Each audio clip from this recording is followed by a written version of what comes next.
Welcome to the Mystic-Skeptic radio show and podcast, the program in which we ask the tough questions and explore different alternatives to today's pressing issues, theories, or enigmas.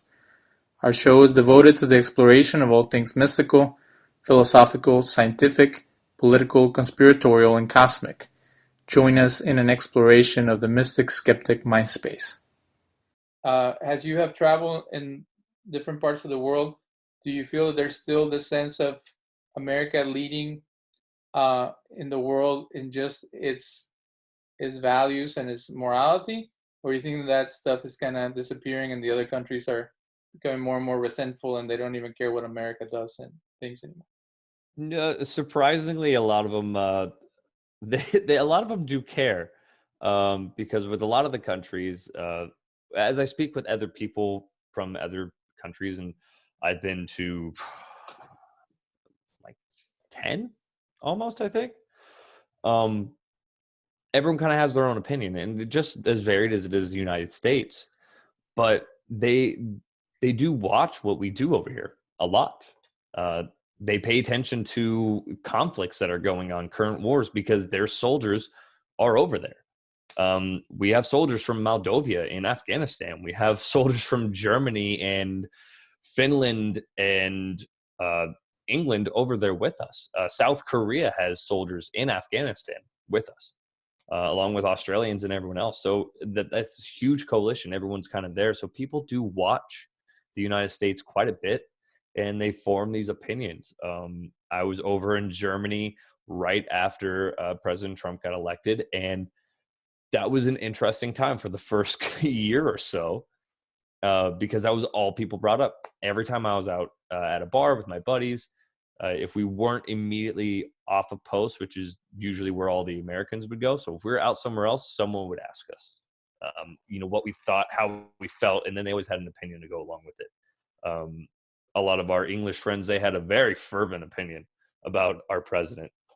But I feel it's the morality, and a lot of it has expanded out past us to a lot of people, and a lot of the countries don't mind what we're doing, and it kind of just depends on who you're talking about. Like in Germany, if you're talking to a progressive, kind of more liberal in Germany, a lot of the time they won't necessarily like what our current White House is doing. And then if you talk to a more conservative German or conservative English person, they're going to kind of more like it. Kind of like people who were all for Brexit, and if they're still for Brexit, they kind of still more agree with what the United States is currently doing, what they stand for.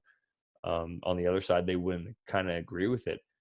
When I was in South Korea, they are more impacted by our pop culture and economy more than our political stances, other than anything that deals with North Korea. If it doesn't deal with North Korea, it didn't really kind of affect them a lot. You didn't really see a lot of the news or anything like that going on. Anytime I was off post in Germany, I would look up at a TV screen in a train station or in a local shop, and something would be up about the United States. Something President Trump said, or something going on along the lines of information going through our political realm. And there was always something. South Korea was kind of rare. And then as I got further north into Europe, into Latvia, Lithuania, Poland, they gave less care about our political effigies, really, because they loved the fact that we were there. So you go through Poland, and I'm getting flipped off every 5 seconds on the Autobahn. And then as soon as I went into Lithuania, I have people waving at me naked on their balcony. It was a very weird kind of situation as soon as we went through. Kids chasing us through the streets, being all excited, and just people cheering us as we drove through their very small kind of podunk country town, because they liked the fact that we're there. Because if we weren't there, Russia would more than likely kind of just bulldoze through Lithuania and Latvia. So they liked the fact that we're there. And South Korea was kind of the same way. They liked the fact that we were there because they knew that if we weren't there, it would be a lot of head push from North Korea and China. So I think it's kind of a mix-up, depending on who you talk to, really. A majority of people don't mind Americans It's more of the stereotypical hard right American that they don't like a lot of the time. And they learn that from the news and social media and pop culture, and they've never really met one in real life because those people don't go to other countries. The hardcore conservative Never Baba left. redneck dude, he's not going to Germany. He's not going to leave Kentucky. I mean, Right. So, what we say when people stereotype Mexicans or people who are Latinos is, we have to be our best. We have to show people that there is more to the stereotype. you're an And ambassador for your people, right, pretty and much. so and there's people who actually like fulfill the stereotype and do a horrible job at representing uh, a group of people. And even if you want to get away from it and say, well, I was just passing through, or that that country has no influence on me now since I'm an American. It's impossible to get away from it based on how other people see you. Mhm. So that's why it's important to always be your best. And one way or another, if they discriminate you or look at you based on where you're from, they need to get to know you as a citizen of the world and as a person who is in the same boat as everybody else. Mhm. So Well, I uh, mean, sometimes people are going to, no matter what you do, you can be the nicest, simplest person in the world, and they're still going to kind of be against you because of you, uh, what they think you stand for. Um, One of my greater stories is, or just situations I had. One of my soldiers at my last unit, she was gay, and she was kind of really quiet around me. But I'm a very boisterous person. I'm very loud, and I'm an NCO, so I'm a leader, and I'm her boss. So I'm very loud. I'm usually barking orders and yelling at people. And so at first, I could understand how I'm slightly intimidating, uh, purely by personality. Physically, not a very intimidating person at all. But after a while, she kind of warmed up to me, and I asked her, why did it seem like you were intimidated by me? And part of it was that I always talk about my faith openly, and so she thought that might be an issue. But I'm just, your stereotypical white country boy Christian. And one of my buddies was like, "Hey, Rhodes, do you give a shit that she doesn't like dudes?" And I was like, "No, you do you, or don't do someone else. I don't care. You live your life the way you live it." And she's like, "Oh, okay." And then we became good friends. We talked all the time about different stuff. And I think it's that point, that point of understanding and just being an ambassador for who you want to be. We're told that every time we leave a post, every time we got to a new country, they said, "Be an ambassador for your country."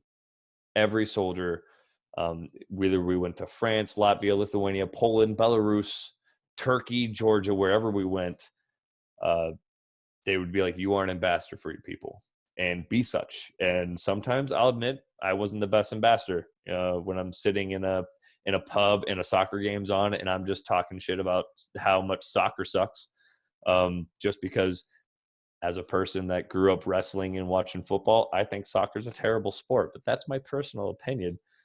But I had one of my German friends lean over and he's like, "You're being a real stereotypical American right now." I was like, and "Check that." Like, I understand that. And I saw all the eyes staring at me from across the and then bar. and then you're making the mistake to go into chaplaincy where you're going to be even in more scrutiny. And then it's kind of like I worked at this job and they said, if you go anywhere, take off your shirt that has our logo, Mhm. because we don't want people to say, hey, we saw him walking into the liquor store or whatever. But when you become a religious leader or a minister, now you have this type of concern of like, whatever I do now is going to affect me professionally. So I think that that's another thing that we have to think about. And then when you decide to live your life outspokenly religious or spiritual, there's a sense of like, you, even God is watching what you're doing, and whatever you do is going to affect someone's spiritual walk, or discourage them, or make them more excited about God or whatever. So there's just so many things to worry about once you pursue this lifestyle. So when you say that it's overpaid and underqualified, what about with chaplaincy? Do you feel like you're getting the right education and you're being compensated properly, or is it different than being a medic? So as a medic, we're kind of, for my medical position and job, I'm kind of overqualified for how much I'm getting paid. If you reflect it to the civilian side. But as a chaplain, I think the education, I think, is kind of imbalanced. I don't really find why I have to get a master's in divinity to be a military chaplain, when to be a normal chaplain or just a normal pastor, really all you need is kind of a bachelor's. Well, it depends which, like, It depends on where you want to work and different but stuff that's like one of that. my concerns with some of these denominations. They'll ordain people at age 16, and they don't even want a bachelor's because they're anti-intellectual. Mm-hmm. So you have people who have really no business serving in certain environments, and they put them in because their group gives them a lot of authority. So I think a master's, like, it's just they want you to have the whole plenty of experience related to your religion. Because now that I have no people, problem with getting the education, of course, right, because I strive to learn as much as I can, and that would be the path that I would be going eventually anyway. My only problem with having to get my master's is just the amount of time it puts me out until I can do it.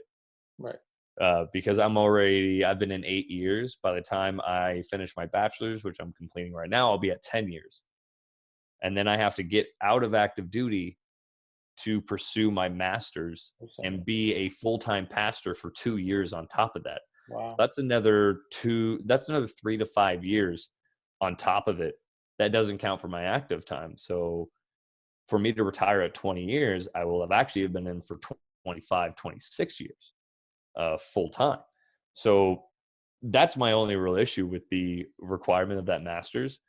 But when it comes to compensation, there's the pay scale of being an officer. I'll be a captain, which earns a massive amount of money compared to what I get now as an NCO.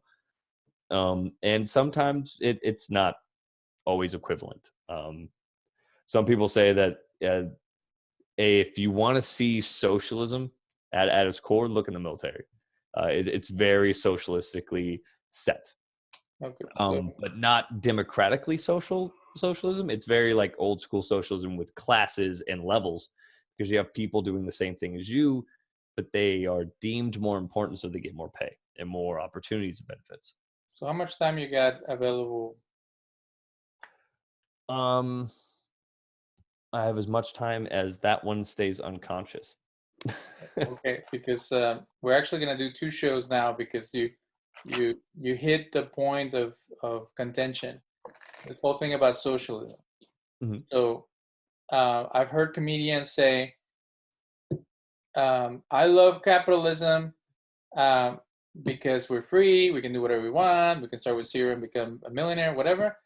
But you drive on socialist roads, you go to socialist schools, you have socialist police and fire, and you have a military that is very well funded from taxpayers. So where's capitalism there? Mhm. And that's the challenge. It's like they're calling it socialist, but like the problem with the word socialist is that it can be both political system but also an economic system. And then people get confused and they say, well, we're capitalist and that's our political view. And like, no, that's a economic view. There's an economic system is capitalism, but Mhm. our system is a democratic republic and they work together.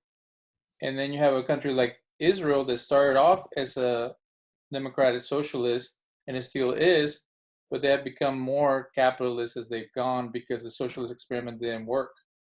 When they started, they were plowing the land and everybody was conscripted in the military and they still are, and everybody gets health care.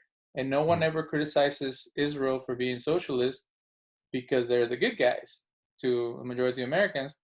But you know, you have Castro and Hitler and all these other people who are socialistic. Castro is communist, and then Hitler was started off socialist.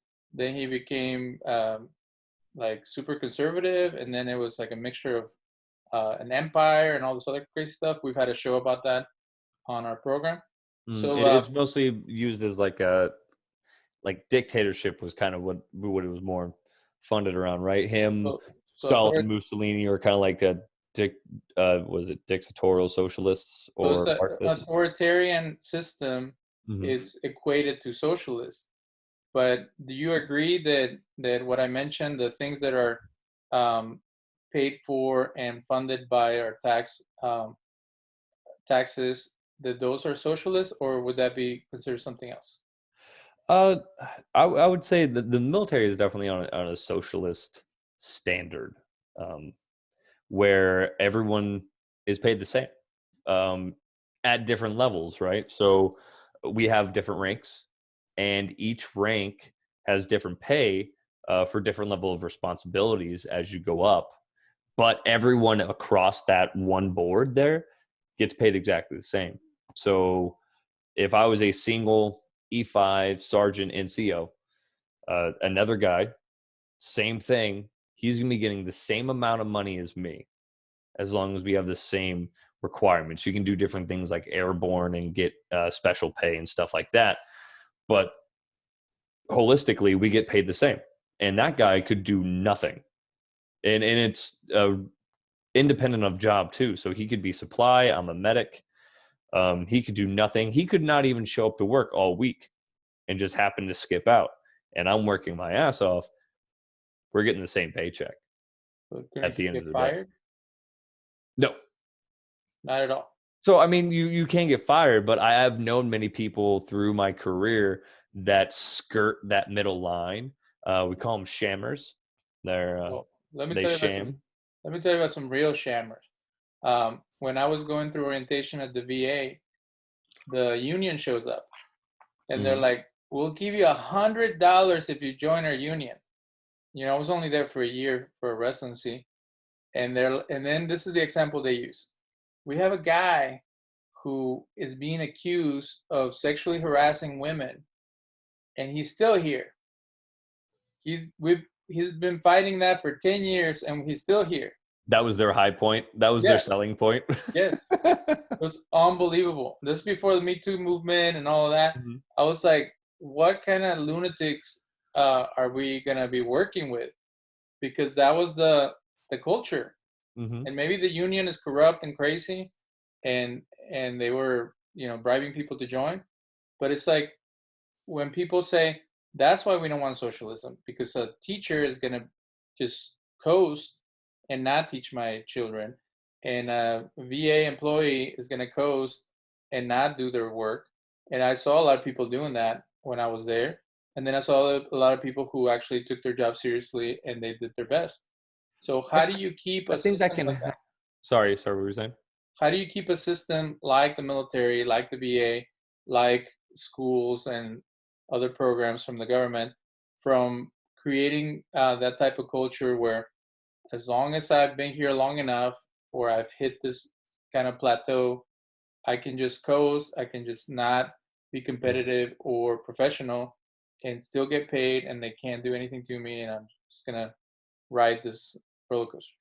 Well, honestly, in my opinion, it's and what most people hate about the concept of socialism, it's oversight. Oversight is what nips that in the bud. If you have those people who do care about their job, those people who, regardless, I'm getting paid the same as this other guy, but I'm going to work my tail off and try to do my best at the most simplest thing. You could give me the simplest task and I'm going to do it to the best of my ability. Not the best that can be done, the best of my ability. And this guy's sitting over here doing nothing. If you have proper oversight, which is what's slightly good about how the military works with our rank structure, we always have oversight. E4 and below, they're the workhorses. They get stuff done. E5, my level, we watch them. And then E6, they're watching me watch them. And then 7 and all the way up as you go up. And then you have the officers on that alternate scale doing the same thing. So if you have good oversight, you can cut that cancer of people that are just trying to sham, because you have the people who do sham, but even in the military, there's so much oversight. It's very rare that you have someone that can just do it for a super long period of time. Eventually, one time or another, they're going to have to do their job. So they may sham a majority of their time, but they're going to end up going to the field or deploying or doing their job one way or the other throughout their time because of that oversight. So no disrespect, but let's say that the main guy is a dirtbag, and then the guy he's supervising is a dirtbag, and then everybody else under are dirtbags. How do you get rid of people like that? that is the alternate hand of the shitty part of also the military being that, is because if you have corruption at the top, which the key, multi-dollar term in the military is toxic leadership. Mm-hmm. If you have that toxic leadership, nothing changes. And luckily for us, since, we rotate from different duty stations every 2, 3, 4 years, if you're there long enough, you just wait it out and that toxic leader will go. And someone else will come through, and you're hoping that they're a good person, which we've done before. I had a NCO that was just skating. He was just coasting until he retired. And then the officer right above him, he was a shitbag. And we were all just waiting for him to leave, both of them, just to get out. And then we got a leader who actually cared about us and worked for us. And I've had good leadership since then. But when you have that corruption at the top level, it's hard. And that's where the checks and balances come in, right? Like with the democracy, the president is not infallible. He's not the end all be all. He has checks and balances, but the checks and balances fail when you have multiple sides. Like with this current impeachment process, the checks and balances, they said, okay, we impeached him, but then it has to go up to remove him from office to the Senate, which happens to be Republican, which aren't going to go against the Republican president. That's why it didn't end up the way that most people wanted it to go. And that's an example of the checks and balances. But as with anything, you can never have a perfect system, I don't think. And you can try to have your best ability to get it as perfect and as equal and as moral and equality all the way across the board.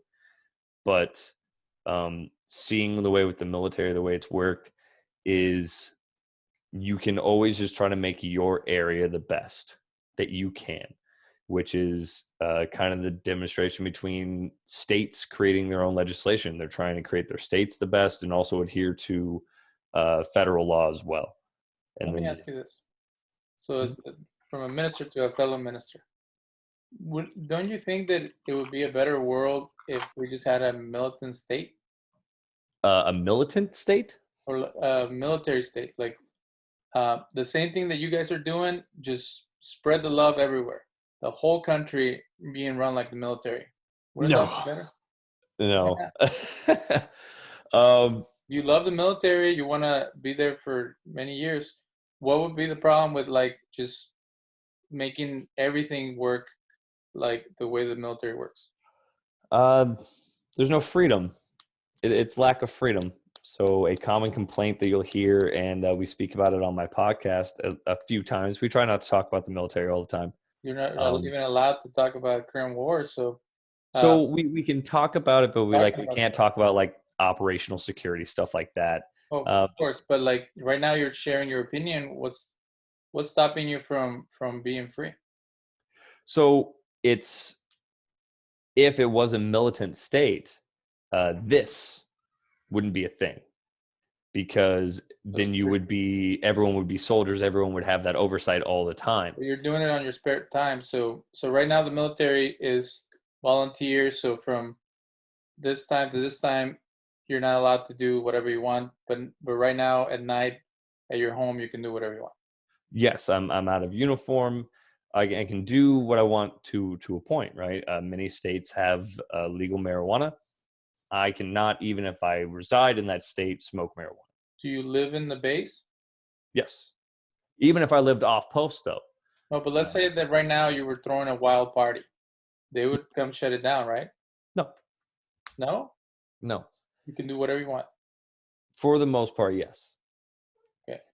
And so my point is, and I know where you're going with this. So it's the military now, but I don't think that it would be as open as it is now to where it would go, because they let civilians be civilians. So when they have civilians on the space, and when I'm out of uniform and I'm off work, I abide by military law and regulations, but they let me kind of do my thing as long as it adheres by their regulations. So they don't have a problem with me having a house party. They have a problem with me having marijuana at this house party, even if the state is legal. Okay. Even if I'm off post and I don't reside on military installation, I still can't have it there. So My wife, who is a civilian and not in the military at all, she can't even have cannabis or cannabinoid oil inside the house because it's against regulation. let me show you my hat. Mm-hmm. Um, is there something about weed on it? It says I don't know. It says reggae on there. this This is some people would say. yeah. So here in One Love it has a marijuana plant. Um, Oh, I see, not actually allowed.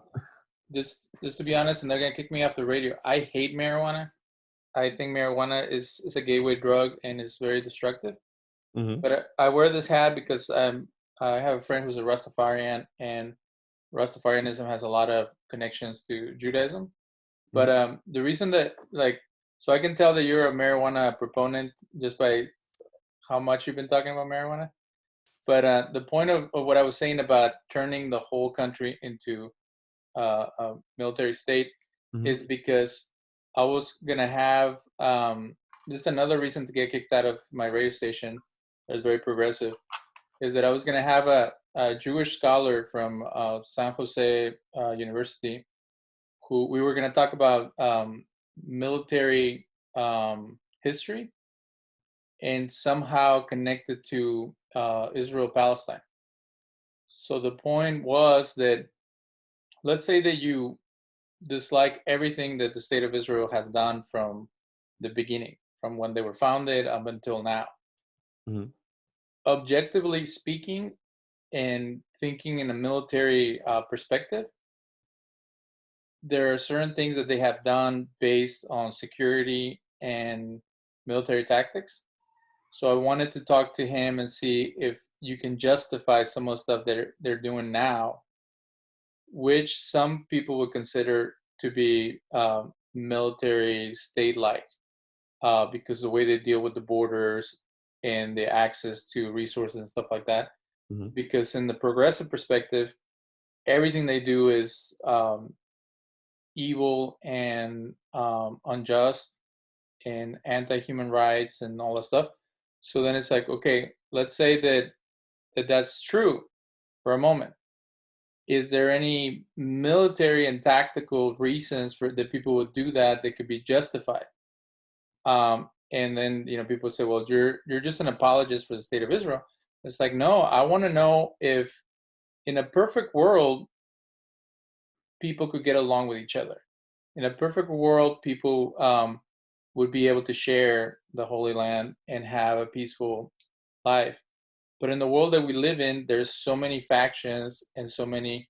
In '67, they were attacked from all sides, and they were like huge armies from all the Arab countries. So it seems to me that a lot of the stuff they're doing, that it is coming off very negatively, has to do with the fear of experiencing the same type of attack. And they have made all these very difficult decisions and difficult tactics to avoid a kind of a apocalyptic scenario of being destroyed and crushed, because they're very smaller size of New Jersey. Mm-hmm. So going back to this topic of socialism,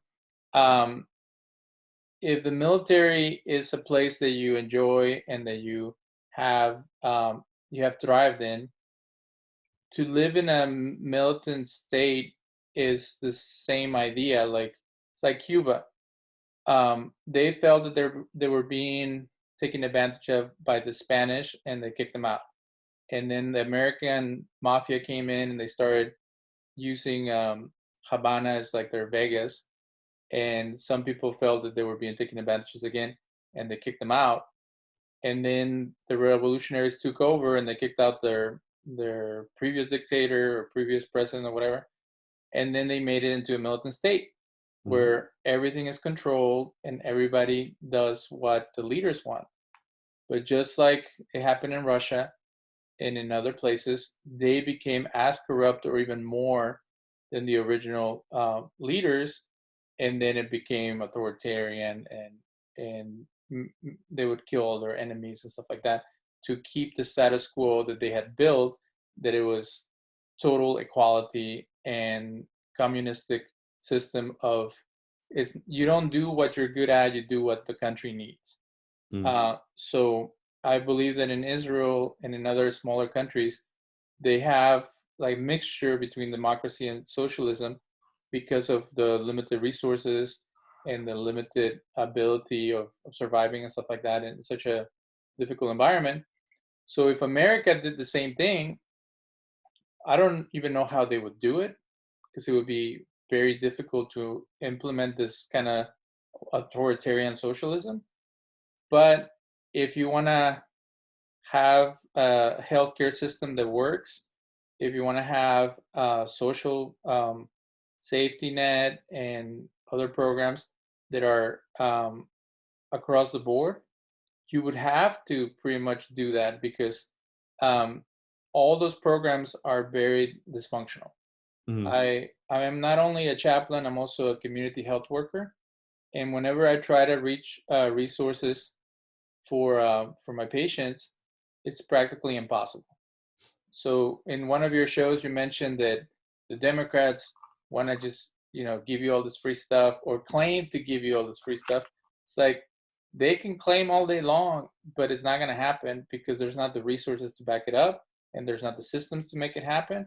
And if there is, they're so poorly run and they're so um, dysfunctional that in Fox News they'll say that people stand on the handout line, and then they walk in and they get a big basket full of goodies. Mm. That's that's a lie, and that's propaganda, because that doesn't happen. Um, Maybe if you go to some church, they'll give you a bunch of clothes and some food, but that's about it. Everything else is so many requirements. You have to prove that you're broke. You got to prove that you live in the zip code. You got to prove that Mm. you're a citizen, or not involved in any criminal activity.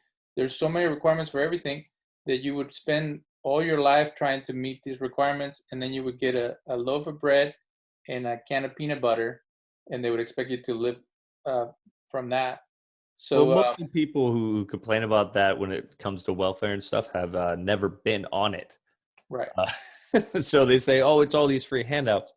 Um, my family had food stamps. My parents have collected unemployment. Uh, there's a lot to it. I've been with them in the offices, and as a small child, so to be clear, I don't know if it was me that said anything about the handouts. It may have been our very, very our more conservative co-host Firth. Um, he's our more far right side. I wouldn't say far right side. He's more of our right side voice. But with that, it's I have no problem with the welfare uh, part of socialism, and I've discussed with friends in the past, and I'll admit I'm not a huge expert on capitalism or socialism or even social politics, but the concept of socialism and even the concept of the militant state, or a lot of them, they're great on paper. And as soon as you take human morality and human compromisability and put it in the equation, that's when you get the Hitlers, the Mussolinis, the Stalins, the Fidel Castros. That's when it evolves into those things. So on paper, they sound great and they would work fantastically if it wasn't ran by a person that could be compromised and has an ego and pride and all and corruptibility. And I think democracy, at least when it comes politically, is kind of the only one that can't be as compromised. It can obviously still be compromised, uh, but not as much as would say socialism or uh, communism, militant states, dictatorships. Democracy is the most even ground one. But I think when it comes to the economic points, socialism and capitalism both have good arguments and good points if they were done right. Tim Allen, I love Tim Allen. I watched his show Last Man Standing a My lot, hero. and I love what he says and what he does. He's hilarious. And on his show Last Man Standing, one of the latest episodes, it was on capitalism, and during the vlog at the very end, he stated that capitalism only works with a little bit of morality. Like that is when capitalism tastes the best, is with a sprinkle of morality. And I think that's true. With a little bit of compassion and morality, that's where these things come together. But for every business owner or enterprise owner in this capitalist society that is using morality, you have someone else who's not. And so the only way to fix that, like you asked earlier, is with oversight. And what do a general amount of capitalist Republicans hate about the government? Oversight. And so, and so that you're kind of feeding back into this world where they don't like the other person taking advantage of the consumer, but they also don't want the government putting their hands in the regulations. It's just to me, it's ridiculous to have free reign capitalism because um, And I if agree. I agree. if the ultimate purpose is to make money, you cannot be moral and money driven at the same time. It's funny he said a sprinkle because when he says a sprinkle, that makes me mad because as someone I who couldn't values paraphrase, but I believe he said a sprinkle of it. well, Um, but again, it's like that you're giving an out like I'm a little moral, but like the thing is, if you don't have high morality and like a sense of righteousness, um, is you're going to be corrupted very easily if your only goal in life is to make money. My dad used to tell me, I think one of my guests said, actually, it was another comedian. I hate to quote comedians when we're talking about serious subjects because I'm not getting my morality from comedians. But the uh, Manaj, the guy that has the show on Netflix, oh, yes, I love his show. I watch it. he said that his You had him uncle. on as a guest? No, I wish I would have him as like Oh, a okay. guest. I was like, wow, you're getting up there. On his show, he said that his uncle told him, "You either make a lot of money or change people's lives. Like you can't do both." Hmm. And that was kind of my dad's philosophy too. He's like, if you're gonna go into social service, you're gonna be broke and you're gonna be frustrated because you can't fund your nonprofits and your projects. Go become rich first, and then you can be a humanitarian. But if you do it the other way, it's never gonna work. And Mm. there's something to that because again, if your goal is helping people, you might be able to fundraise, you might be able, but it's going to be very challenging. And if your goal is to make money, you're going to have to make um, decisions that undermine morality because money is a commodity, is something that corrupts very easily. Mhm. So Or it's something where you have to combine the two. As you find with some nonprofits and some foundations, they have people who back them. And it comes out in the news all the time, specifically with like political races, where they're trying to do their best and do good things, but they don't have the money, so they have people back them, and then those people who back them might be doing some sketchy stuff in the background, and then that comes out. So even the cartels build churches in Mexico. So you could say that they're good Catholics because they're supporting the Catholic Church or whatever. When it's all said and done, it's kind of like my issue with you can't be a religious centered state and a democracy at the same time. because a democracy requires for equal participation, equal rights of all races, all religions, stuff like that. But if your country, like Saudi Arabia or those places are dictatorship. If you claim that your country is ethnocentric, like I think Ireland is a good example. They try to compare that. Ireland is a Catholic country, but they're also a democracy. Yeah. How can it be a Catholic country and a democracy? Because they have such small a percentage of Jews, Muslims, and other groups that the majority population, those are the values and those are the things that then matter to them. But it's a misnomer, because if you're Catholic, the only thing that you care about is propagating the faith and building the kingdom of God through Catholic Church, and everybody else who's not part of it, they're like second-class citizens because they're not participating in the full integration. And that's what some people have issues with the state of Israel and other so-called democracies in the Middle East. So going back to socialism and what we're talking about with capitalism and all that, is that capitalism,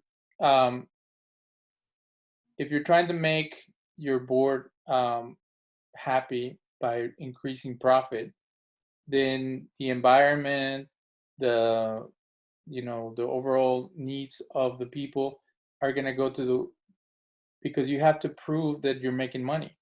So it's like your success is on the creation of capital, is not on values or morals that are part of human society.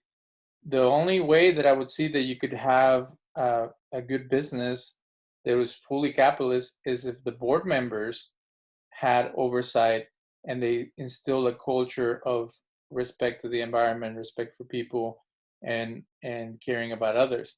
Now, people will say, "Oh, well, Hobby Lobby and Chick-fil-A are an example of capitalist moral people because they don't work on Sunday." It's like, come on, man. That's fantastic that they give people the Lord's Day off, but are they paying people? It's like Amazon made me mad because they bought Whole Foods. Whole Foods was super expensive to begin with, and now is even more expensive or less accessible, and the people that work there cannot afford to buy groceries there. Yep. So don't tell me that the progressive side is better, because speaking of marijuana, they don't test people that work there. So people who are into that, they go work there. Well, I mean, it's just it's on both sides, like you're saying, and it's unchecked capitalism. Capitalism is great, as I've heard it been argued, because that open realm of competition.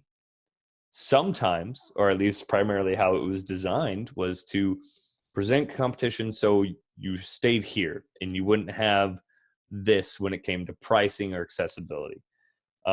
But sadly, a lot of the time it goes here and then it ends up doing this competitively because people are greedy and they're trying to make money, like with pharmaceutical companies. In some states, and Colorado, thankfully, was one of the first states that actually made it in the law that if you wanted to sell insulin in the state of Colorado, you had to have it down to, like, I think $25. It was super accessible because insulin was going at about $1,000 for a dosage of insulin for people. And people were dying or having to choose, oh, do I pay my electrical bill or do I not die from diabetic ketoacidosis today? And so and then I could get into a whole rant about pharmaceutical companies and opioids, and we're gonna finish with this. So one thing that angers me is when religious people say you need to vote your conscience, because that's code words for you need to vote Republican, and they push Republican candidates all the time, and it's actually an issue with them being nonprofits and all that. So I hear it from my Catholic friends. I hear it from a lot of people. You have to vote Republican because they are family values, pro-life, and all these things. And the other guys are crazy and they want to just destroy the whole world. But the issue that comes back to your conscience, just like we were talking about chaplains participating in destructive stuff led by their governments, is that you have to look at the overall picture. Like what, not only the words that are coming, like if someone says democratic socialist, oh, he's just a Castro supporter.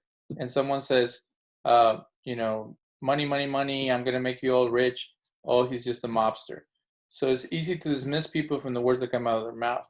But the platform and the policy that they are pushing, is it a moral thing overall?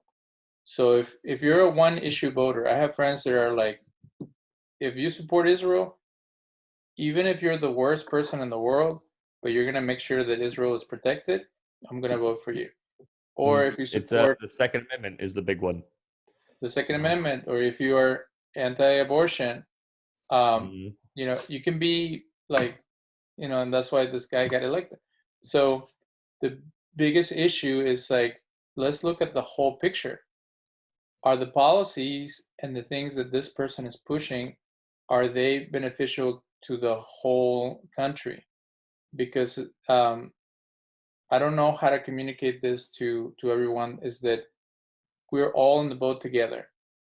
And if you bring up an issue like, I want to support this one species of animal that is going to die if we don't, protect this forest, not all forests, just this forest, and that's your only issue, you're alienating the rest of the people that don't really care about that animal.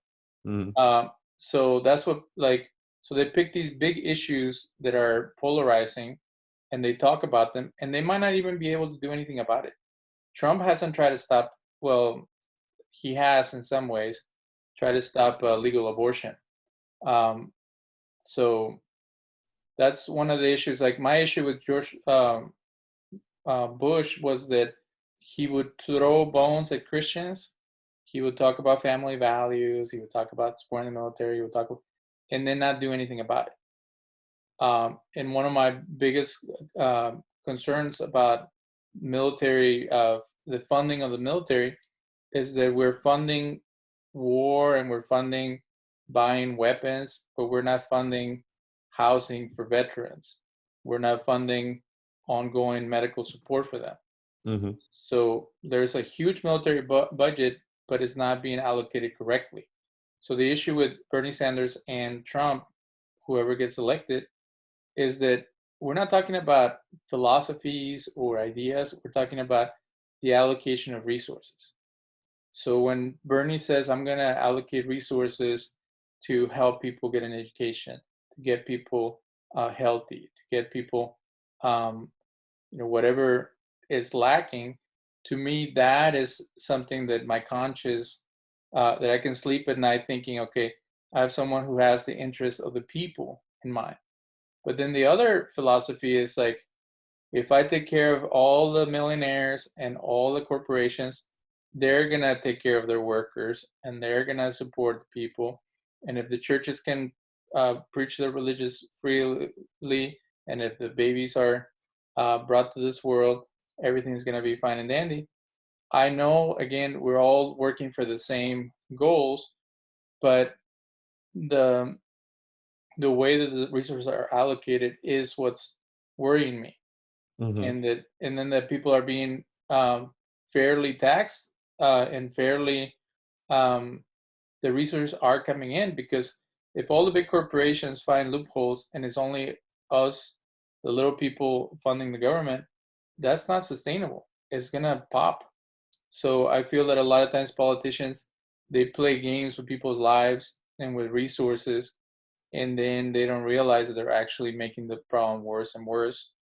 And I don't know how this experiment again is going to be able to exist if we don't create the right oversight and the right systems to keep it going.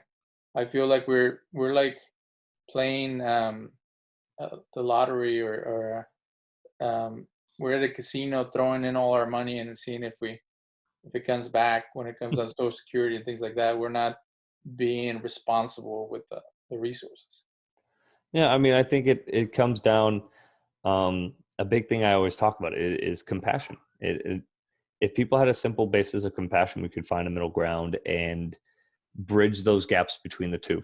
If we could find the perfect gap between democratic socialism, democratic capitalism, I think that would be the perfect mind meld of, the principles, but with the oversight and creating opportunities for everyone equally. Everyone should have access to healthcare. We should be taking care of our veterans and our homeless, regardless if you think that they're lazy, no good people. Give them that opportunity. I was raised to help people.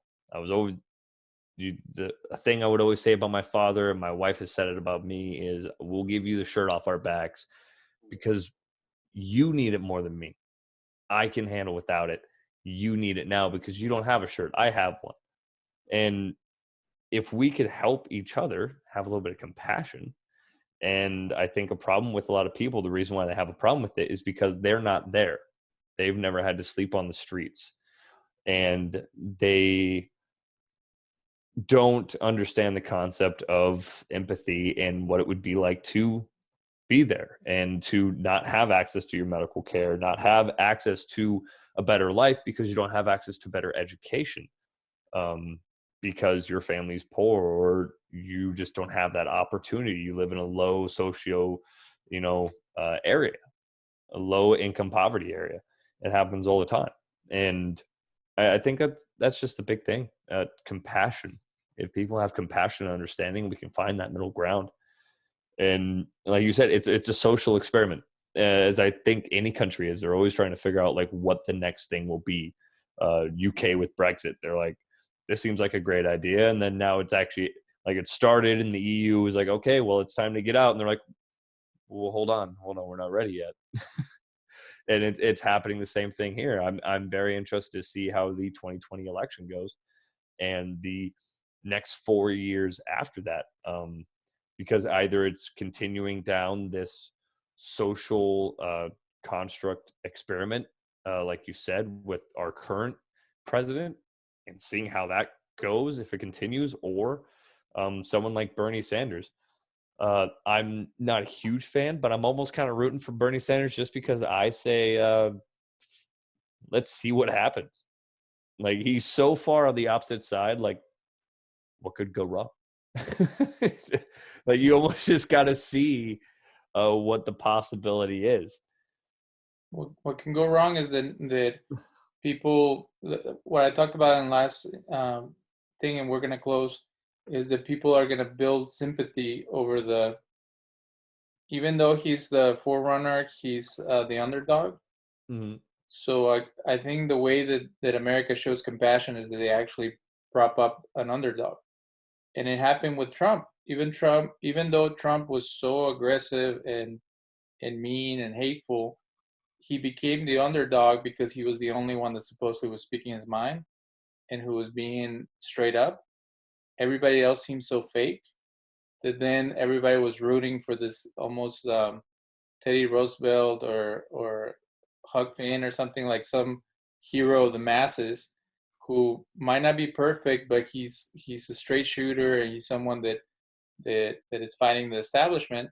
And now we have the same thing happening with Bernie, and maybe he's nuts, and maybe he's creating more contention and more division. But it's this idea of like, hey man, we've been going this path and it seems like it's not working out. Let's give somebody else a chance. So I'm glad that we can even do that in this country. Because when you talk to people from Egypt and other places, they have no choice whatsoever. They don't even get to discuss political outcomes because the outcome is the same for 40 years. And so I think that as draining and horrible as it is to have to go through this every 4 years, is actually what's keeping America alive and accountable to be reworking these things, and to even have the ability to wonder, are we really doing what we're supposed to? What did the founding fathers think about this kind of stuff? Like, we never stop growing, like you said, if we don't educate ourselves and keep learning and keep challenging ourselves. And I guess in this country, there's no way to avoid that. No, I agree. It's definitely it's always that strive to go farther. And I hope that we can.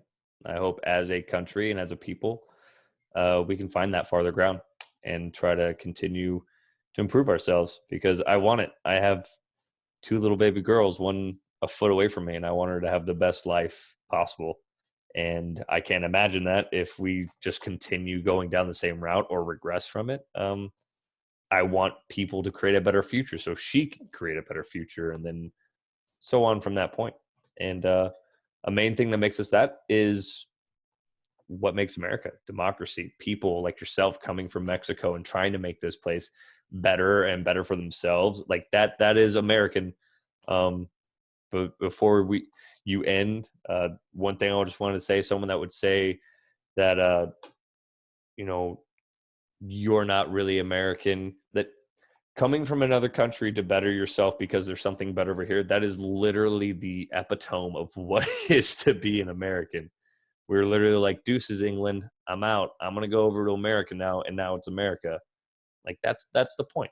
And I just wanted to say that whoever said that is incredibly dumb and doesn't understand how this I country never works. heard it, but I would throw it my way if I was someone who's been here for a long time. And in a sense, people don't say it, but they do it, and in the way they treat people. Like, you know, there's horrible stuff that's been coming out where people are frustrated with certain groups, even the ones that came here by force, and they say, well, you know, you can always go back to so and so or whatever.